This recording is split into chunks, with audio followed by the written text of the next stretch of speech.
My fiancée called 911, my lover stopped breathing. She didn't know I was the operator on the line. I said ambulance dispatched. Then I also dispatched a moving truck to our house. By the time she got home, I had her things packed, and then... Original post. 29 male, I'm a 911 dispatcher, been doing it for 6 years. You hear everything in this job: overdoses, heart attacks, domestic violence, car accidents. You learn to stay calm, get the info, send help, that's the job. Last Tuesday, 2:14 p.m., middle of my shift. Call comes through. 911, what's your emergency? Oh God, he's not breathing. I think he's having a heart attack or something. I recognized the voice instantly. My fiancée. But she didn't recognize mine. We sound different on the line, plus she was panicking. Ma'am, I need you to stay calm. What's your location?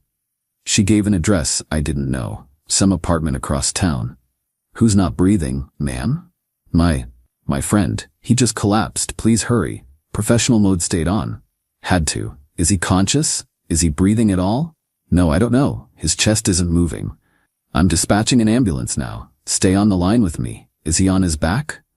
Yes. Oh God, this can't be happening. I walked her through basic CPR while units were already en route. Kept my voice steady, clinical, did my job. But my brain was going a million miles an hour. She was supposed to be at work. She told me this morning she had a full day of meetings at the office. She's a marketing coordinator. What friend was this? Why was she at some random apartment? The medics confirmed arrival. Ma'am, help has arrived. They'll take over now. Thank you so much. She hung up.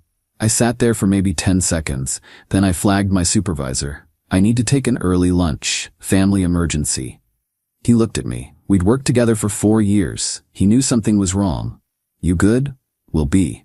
Just need an hour. He nodded. Take 2 if you need it. I clocked out, got in my car, drove home to our apartment, the one we'd been sharing for 2 years, the one where we'd planned our wedding that was supposed to happen in 8 months. Called my buddy who owns a moving company. I need a favor, like right now. What's up?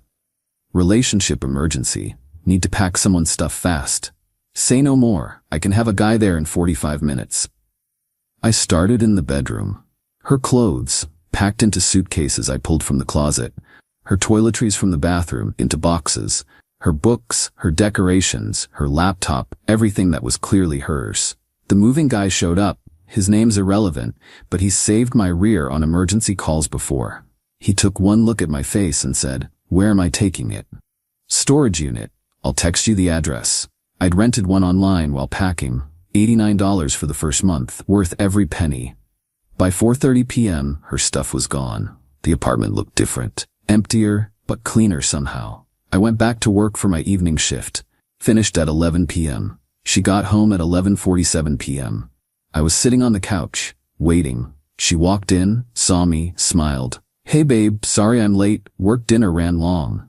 "That's funny," I said, "because you called 911 at 2:14 this afternoon from an apartment I've never heard of, reporting that your friend wasn't breathing?" Her face went white, like actually white. What?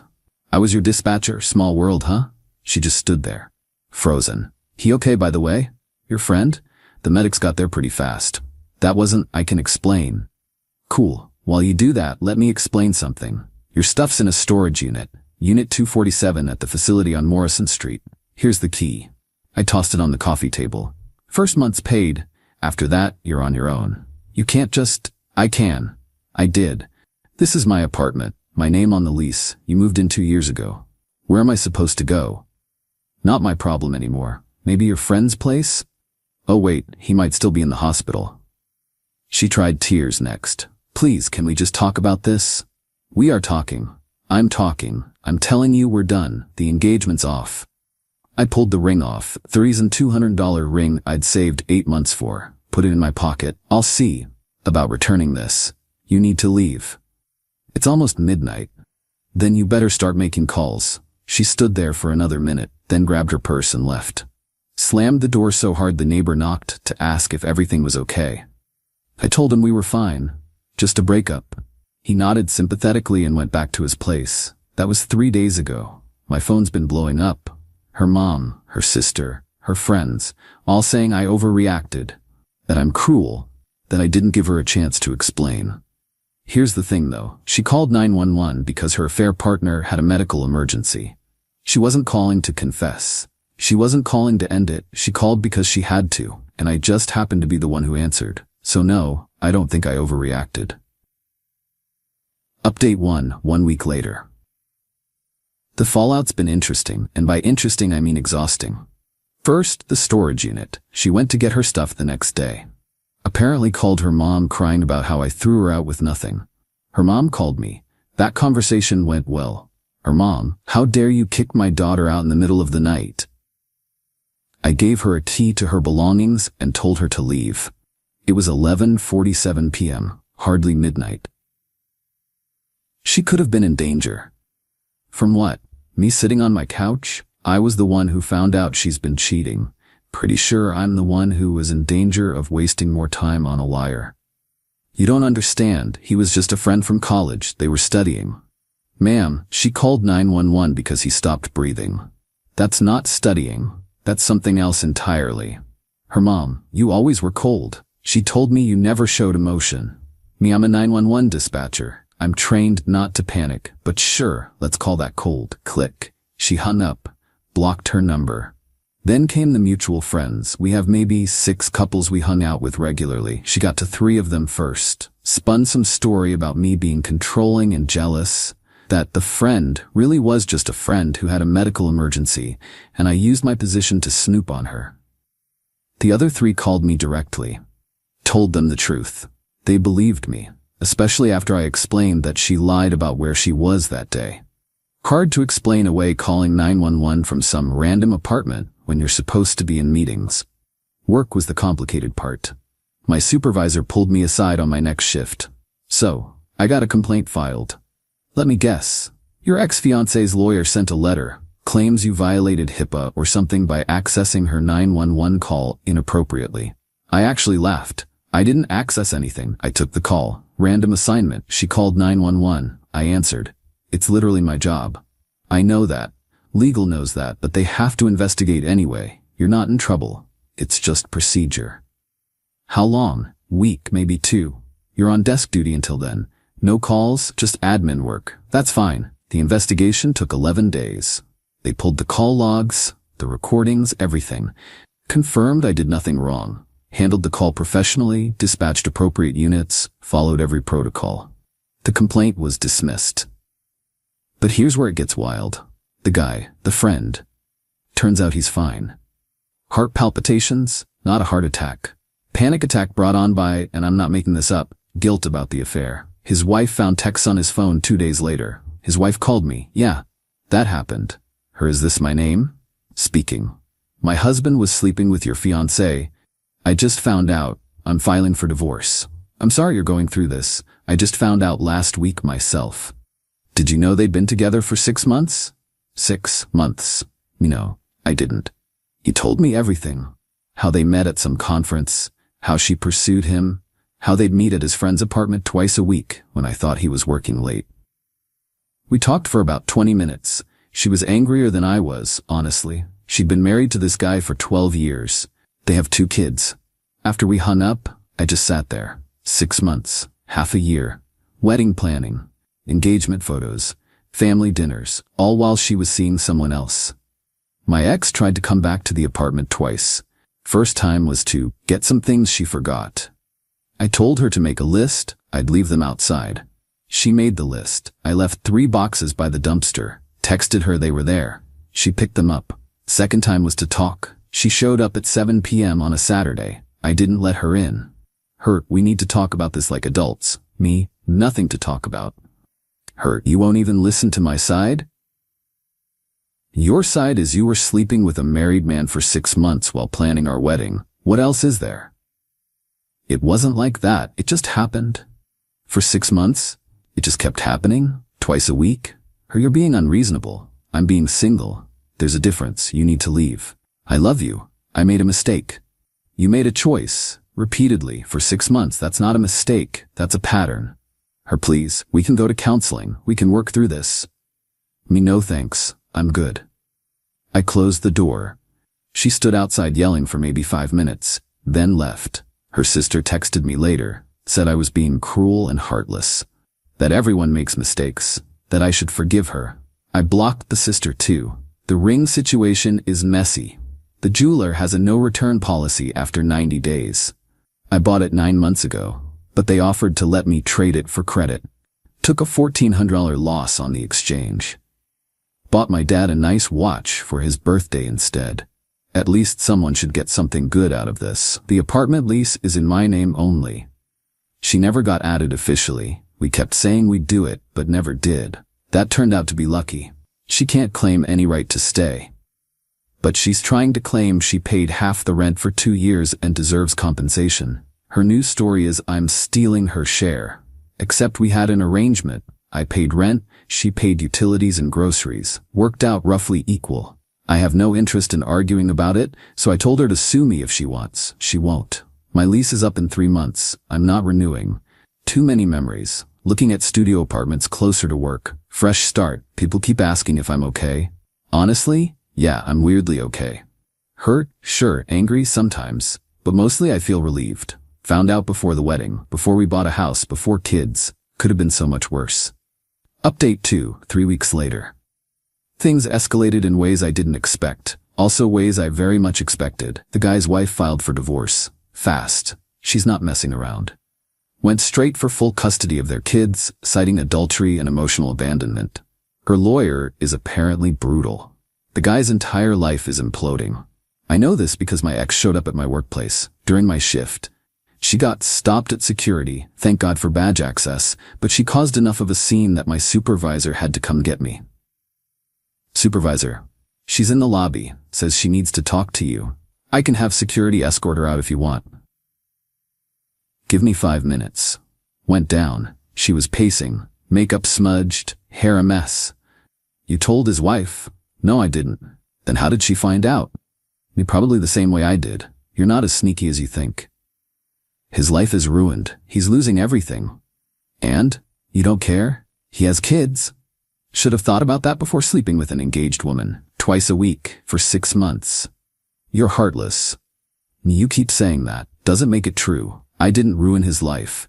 You two did that yourselves. I lost my job because of you. That stopped me. What? I got fired. Someone told HR about the affair. They said it reflected poorly on the company. I didn't tell your HR anything. Then who did? Maybe his wife. Maybe someone who knows you both. Maybe karma's real. I don't know, and I don't care. I have nothing now, no job, no place to live, no fiancé. Me. You had all of that 3 weeks ago. You chose to risk it. Actions have consequences. Security was coming over. She saw them and left, but not before yelling that I'd regret this. Later found out what really happened with her job. She didn't get fired. She quit. Apparently the guy also worked at her company, different department. Once his wife filed for divorce and named my ex as the affair partner, people at work found out. The gossip was too much. She quit rather than face it. Her choice. Not my problem. But then came the threats. Text messages from unknown numbers. You'll pay for ruining her life. She loved you and you threw her away. Hope you can live with yourself. Blocked them all. But they kept coming. Different numbers. Her friends, I assume. Then my car got keyed. Came out after a shift. Someone had scratched cheater into the driver's side door. Deep scratches. Estimated repair, $800. Filed a police report. They can't prove it was her, but it's documented. My insurance covered most of it after the deductible. The officer, you think she did it? Her or someone she knows? Officer, want to pursue harassment charges? Me, not yet, but I'm documenting everything. Smart. Keep records of all contact. If it escalates, come back. Around the same time, my landlord called. Someone reported a domestic disturbance at my apartment. Multiple complaints about yelling, fights, aggressive behavior. Landlord, I've got 3 complaints in 2 weeks. What's going on? I broke up with my fiancée 3 weeks ago. She's been showing up here trying to talk. I've told her to leave each time. There's been no violence, no threats from my end. The complaints say otherwise. Check the security cameras in the hallway. They'll show I'm telling the truth. He did. Cameras showed her showing up, me telling her to leave, her yelling, me closing the door. Nothing violent. Nothing aggressive from me. Okay, you're clear, but if she keeps coming back, I need you to get a restraining order. I can't have this disruption. Understood. Started looking for a new place seriously. Found a decent one-bedroom about 15 minutes from work. Cheaper rent than my current place. Shorter lease terms. Signed it last week. Move in next month. The restraining order conversation happened with a lawyer buddy. He said I probably had grounds, the showing up at my apartment multiple times, showing up at my work, the threatening texts, the property damage. But he also warned me. Filing for one will make this explode. She'll get a lawyer. It'll cost you money. It might not even get approved. Are you sure you want to go that route? Not yet, but if she keeps pushing, yeah. Her mom tried one more time, left a voicemail because I blocked her number. You are ruining my daughter's life. She made one mistake and you're punishing her forever. She's staying with me now because she has nowhere to go. She's depressed. She's not eating. This is your fault. You need to forgive her and work this out. That's what adults do. I saved the voicemail. Didn't respond. The guy's wife and I talked once more. She wanted to compare notes, make sure our stories matched for her divorce proceedings. His lawyers trying to claim I drove him to it, that I was neglectful, that I didn't pay attention to his needs. Me, classic cheater excuse, right? I work full-time, raise 2 kids, manage the household, and apparently I didn't meet his needs. What needs? An ego boost from a younger woman? Pretty much. Thank you for being honest with me when I called. A lot of guys would have hung up. We're both victims here. Felt like the right thing to do. Good luck with everything. You too. On the positive side, work's been good. The investigation cleared me. I'm back on regular rotation. My coworkers have been supportive. Apparently word got around about what happened. A few of them went through similar situations. It helps to know I'm not alone. Started therapy. Not because I'm falling apart, but because processing this stuff with a professional seemed smart. Therapist says I'm handling it well, all things considered. Says the lack of dramatic reaction is actually healthy. I assessed the situation, made decisions based on my boundaries, and stuck to them. The engagement photos are still on her social media. She hasn't taken them down. I untagged myself. Haven't checked her pages since. 3 more weeks until I move. Then new apartment, new start, new chapter. She can keep the drama. I'm done with it. Final update, 2 months later. Final update because people keep DMing asking how it ended. Moved into the new place 6 weeks ago. It's smaller, but it's mine. Nobody else's stuff. Nobody else's memories. Just me and my furniture and my life. The harassment stopped after about a month. The texts, the showing up, all of it. I think her mom finally convinced her to move on. Or maybe she found someone else. Don't know. Don't care. The restraining order never happened. Didn't need it. She disappeared from my life as quickly as she'd inserted herself into it. Found out through mutual friends what happened to her. She moved back in with her parents. Got a new job at a smaller company. Less pay, fewer benefits. Still claims she's the victim in all this. Still tells people I abandoned her over nothing. The guy got divorced. His ex-wife got primary custody. He gets supervised visitation because the court found his affair impacted his judgment regarding the kids' well-being. He's paying substantial child support and alimony. His ex-wife and I don't talk anymore. No need to. We both moved on. The mutual friend situation resolved itself. The 3 couples who believed her side stopped inviting me to things. That's fine. The other 3 doubled down on our friendship. Quality over quantity. Financially, I came out okay. Lost $1,400 on the ring exchange, spent $800 on car repairs, but I didn't lose a house, retirement funds, or years of marriage. Could have been so much worse. Work's been steady. I'm good at my job. The whole situation actually made me better at it. I have even more empathy now for people calling in during their worst moments. Dating? Not yet. Not ready. Maybe next year. Maybe longer. I'm okay with being alone right now. The apartment's quiet, I work, I come home, I cook dinner, I watch TV, I sleep. Some people would call it boring. I call it peaceful. My supervisor checked in on me last week. You doing all right? Yeah, I'm good. You seem different, lighter maybe. Probably because I am. And I am. That's the weird part. I thought I'd be devastated, broken. Instead, I feel free. The therapy helped. The therapist pointed out that I never really processed red flags during the relationship. The times she was secretive with her phone, the work events that ran late, the way she'd pick fights before going out with friends. Looking back, the signs were there. I just didn't want to see them. But that 911 call forced me to see everything. Crystal clear. No ambiguity, no gaslighting, just her voice, panicking about another man. Sometimes I wonder if I should have tried to work it out. Gave her a chance to explain. Gone to counseling. Then I remember, 6 months, twice a week, while planning a wedding, and I know I made the right call. My dad asked me last weekend if I hated her. No, not even a little.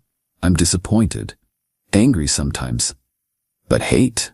That takes too much energy. Good. Hate would mean she still has power over you. He's right. She doesn't have power over me anymore. The engagement's over. The relationship's over. The drama's over. What's left? My job, my apartment, my life, my future. And honestly, that's enough. To anyone going through something similar, trust your gut. Document everything. Don't let people gaslight you into thinking you're overreacting. You know what your boundaries are. You know what you can accept. I couldn't accept being lied to for 6 months. I couldn't accept her risking my health. Who knows if either of them were being safe. I couldn't accept building a marriage on that foundation. So I didn't. I packed her stuff. I ended it. I moved on. Was it perfect? No. Was it messy? Yeah, but it was my decision, made on my terms, protecting my future. That's all you can really do.